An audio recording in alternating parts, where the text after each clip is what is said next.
नमस्ते गाइज, यह video history honours वालों के लिए है जो लोग भी पार्ट 2 में पढ़ते हैं और जिनका ऑनर्स हिस्ट्री है और जिनका पेपर 3rd है, उन लोगों के लिए यह एक्सरसाइज 3 का सीरीज है। तो चलिए देखते हैं। इससे पहले एक्सरसाइज 2 तक अपलोड कर दिया गया है, आप लोग प्ले लिस्ट जाकर चेक कर सकते हैं। तो देखिए, पेपर 3rd है, भारत का इतिहास, history of India up to AD 650 से 1550 ईस्वी तक है। तो चलिए पढ़ते हैं। तो सबसे पहला है प्रतिहार, पाल और राष्ट्रकूटों के मध्य त्रिकोणात्मक संघर्ष। ये एक्सरसाइज 3 का नाम है। तो इससे हम लोग इम्पोर्टेंट ऑब्जेक्टिव निकालेंगे। इससे पढ़ने से पहले आप लोगों को एक डिटेल में बता दूं कि जिससे आप लोगों को फ़ायदा हो। तो ये देखिए, ये डिटेल आप लोग याद कर लीजिए। सबसे पहले देखिए, गुर्जर प्रतिहार वंश की स्थापना की थी नागभट्ट प्रथम ने। किसने की थी? नागभट्ट प्रथम ने।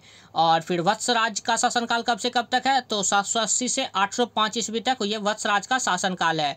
और वत्सराज के बाद नागभट्ट द्वितीय गद्दी पर बैठा, जो कि 805 से 833 ईस्वी तक बैठा। फिर नागभट्ट द्वितीय के बाद रामभद्र गद्दी पर बैठा 833 से 836 ईस्वी तक। और रामभद्र का फिर उत्तराधिकारी भोज बैठा, जिसे मिहिर भोज के नाम से भी जानते हैं, 836 से 885 ईस्वी तक बैठा। फिर भोज के बाद महेंद्र पाल गद्दी पर बैठा 885 से 910 ईस्वी तक। और फिर महेंद्र पाल के बाद गद्दी पर बैठा था भोज द्वितीय। और भोज द्वितीय और महिपाल ये दोनों आपस में भाई थे। तो सबसे पहले भोज द्वितीय गद्दी पर बैठा था, जो कि 910 से 912 ईस्वी तक शासन किया था। लेकिन महिपाल ने फिर अपने भाई को गद्दी पर से हटा दिया युद्ध करके। फिर महिपाल गद्दी पर बैठा 915 से 945 ईस्वी तक। तो ये हो गया प्रतिहार वंश का टोटल डिटेल। अब हम चलते हैं राष्ट्रकूट वंश पर। तो राष्ट्रकूट वंश की स्थापना की थी दंती दुर्ग ने। और फिर राष्ट्रकूट वंश का सबसे महान शासक हुआ था ध्रुव। ध्रुव का शासनकाल 779 से 793 ईस्वी तक है। और ध्रुव के बाद आया था फिर गोविंद तृतीय, जो कि ध्रुव का ही उत्तराधिकारी था। इसका शासनकाल 994 से 813 ईस्वी है। फिर गोविंद तृतीय के बाद अमोघवर्ष गद्दी पर बैठा 814 से 877 ईस्वी इसका शासनकाल है। और इस अमोघवर्ष की मृत्यु 880 ईस्वी में हुई थी। फिर अमोघवर्ष के बाद गद्दी पर बैठा था कृष्ण द्वितीय। और कृष्ण द्वितीय का शासनकाल 878 से 914 ईस्वी है।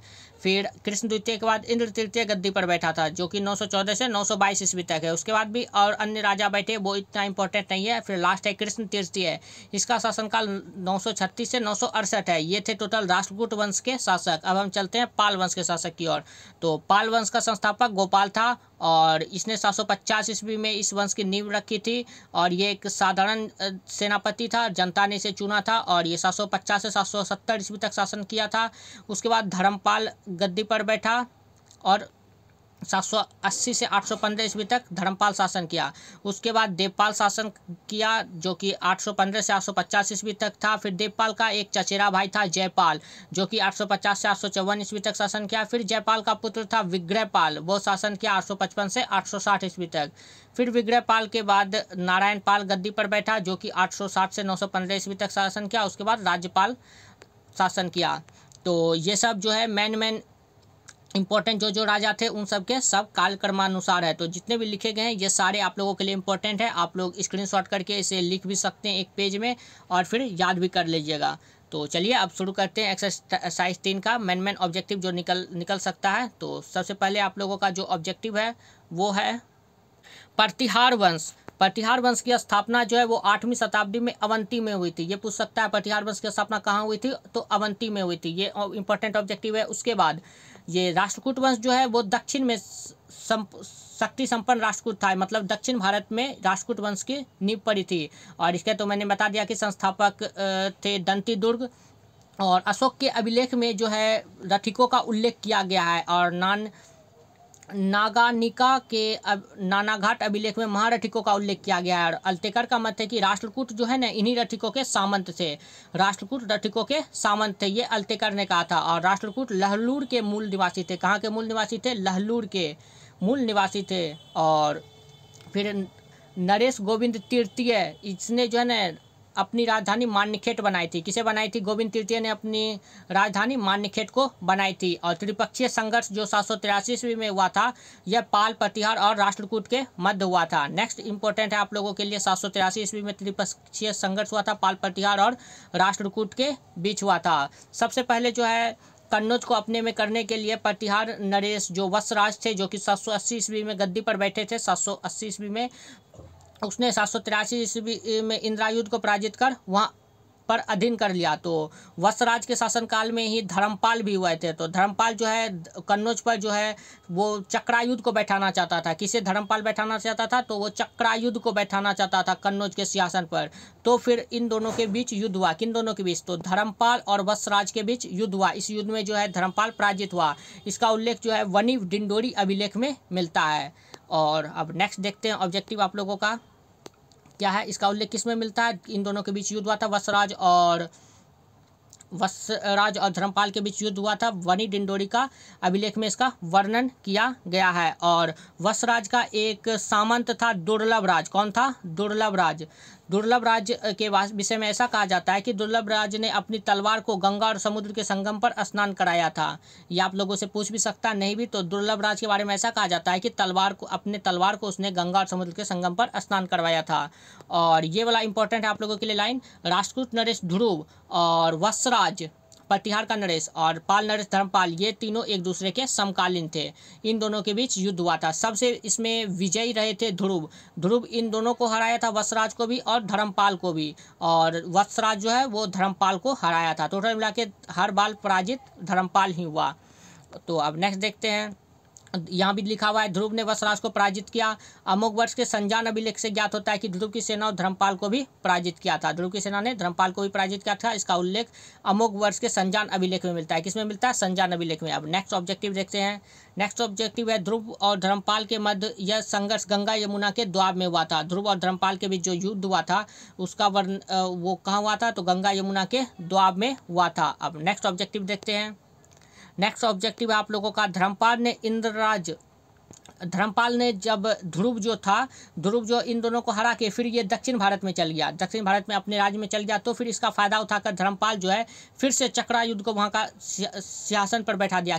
कहाँ का सिंहासन पे? तो कन्नौज का सिंहासन पे फिर से जो है। तब फिर उसका जो पुत्र था वत्सराज का पुत्र नागभट्ट द्वितीय ने फिर से धर्मपाल को पराजित कर वहाँ पर चक्रायुद्ध को वहाँ से हटा दिया। और एक बात है, धर्मपाल को जो है उत्तरापथ का स्वामिन कहा जाता है।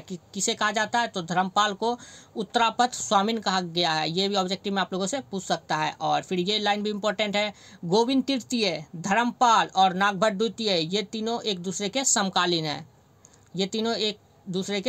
हैं। नागभट्ट द्वितीय, गोविंद तृतीय और धर्मपाल।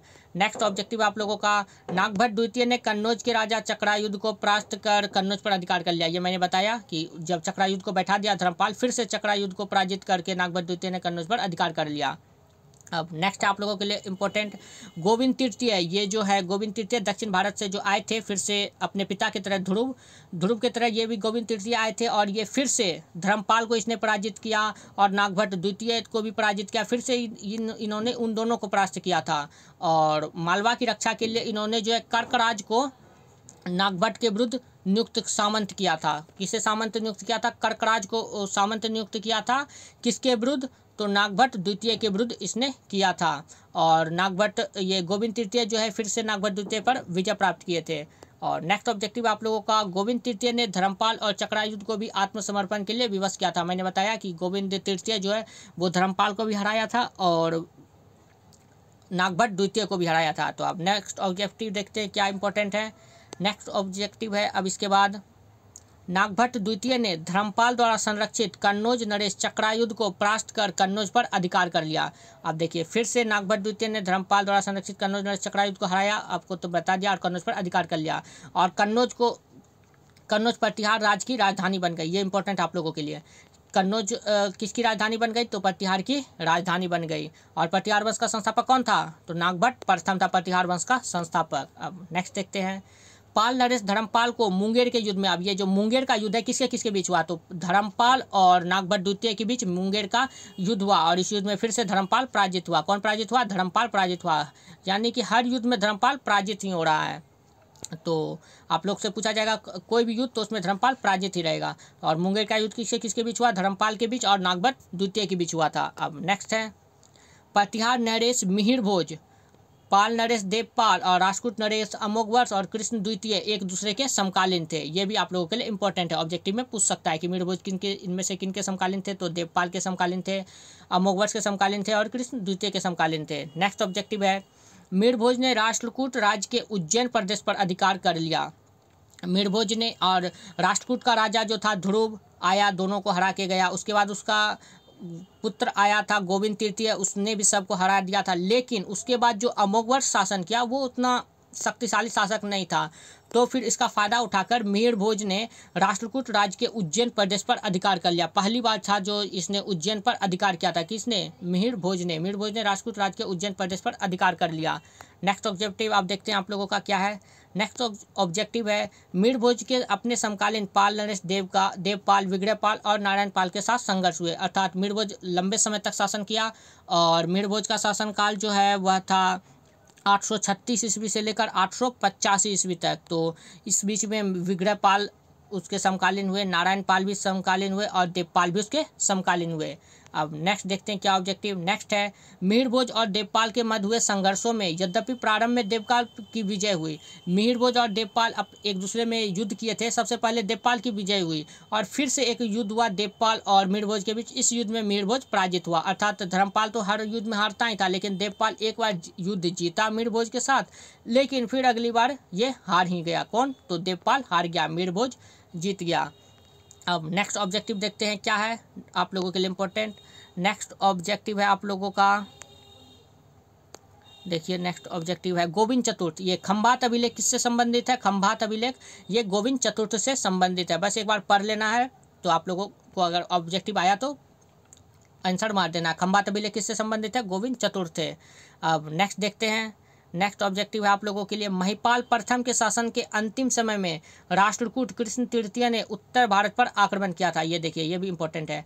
महिपाल प्रथम के शासन के समय में राष्ट्रकूट राजा जो है कृष्ण तृतीय उसने भारत पर आक्रमण किया था। और कृष्ण तृतीय का शासनकाल कब से कब तक था?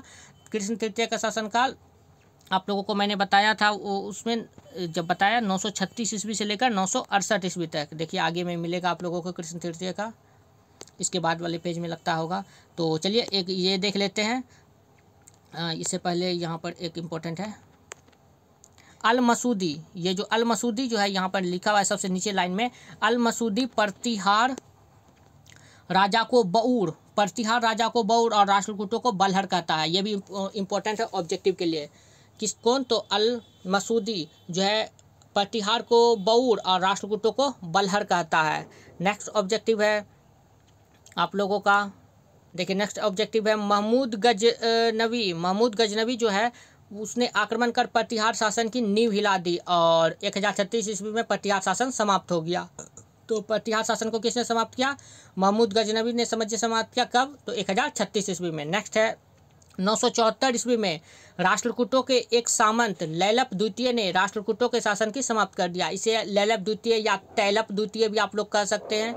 तैलप द्वितीय ने राष्ट्रकूट के शासन को समाप्त कर दिया। कब? तो 974 ईस्वी में। अब नेक्स्ट ऑब्जेक्टिव देखने से पहले आप लोगों को बता दूं कि इसका पीडीएफ जो है आप लोगों को टेलीग्राम चैनल पर मिल जाएगा। 15 मई 2022 को आप लोग जाएंगे तो इसका पीडीएफ आप लोगों को वहाँ प्राप्त हो जाएगा। तो अब चलिए आगे ऑब्जेक्टिव देखते हैं। आगे ऑब्जेक्टिव आप लोगों का बस कंप्लीट है और फिर ये आप लोगों को बता ही दिया, ये आप लोगों के लिए इंपॉर्टेंट है तो इसे आप लोग याद कर लीजिएगा। ये देख लीजिए कृष्ण तृतीय का शासनकाल 936 से 968 ईस्वी तक, और ये भी ऑब्जेक्टिव है, इसे आप लोग देख लीजिएगा। ये वैसे आप लोगों को करवा ही दिया गया है, मुंगेर यूनिवर्सिटी का जब कराया जा रहा था। तो आज आप लोगों का ये चैप्टर कंप्लीट होता है। पाल प्रतिहार और राष्ट्रकूट के मध्य जो त्रिकोणात्मक संघर्ष कन्नौज के बीच हुए थे 783 ईस्वी में, वो कंप्लीट हो गया। अब नेक्स्ट डे अगला चैप्टर आप लोगों का आएगा जिसका नाम है चोल वंश। तो चोल वंश थोड़ा लंबा वीडियो बनेगा, तो ये थोड़ा छोटा सबसे छोटा था, तो ये 12 मिनट का लगभग 12 से 15 मिनट का वीडियो बनेगा। और ये चोल वंश जो आएगा वो फिर आप लोगों का 25 मिनट से ज़्यादा का वीडियो बनेगा। तो चलिए मिलते हैं नेक्स्ट वीडियो में। वीडियो देखने के लिए बहुत बहुत धन्यवाद। Thank you.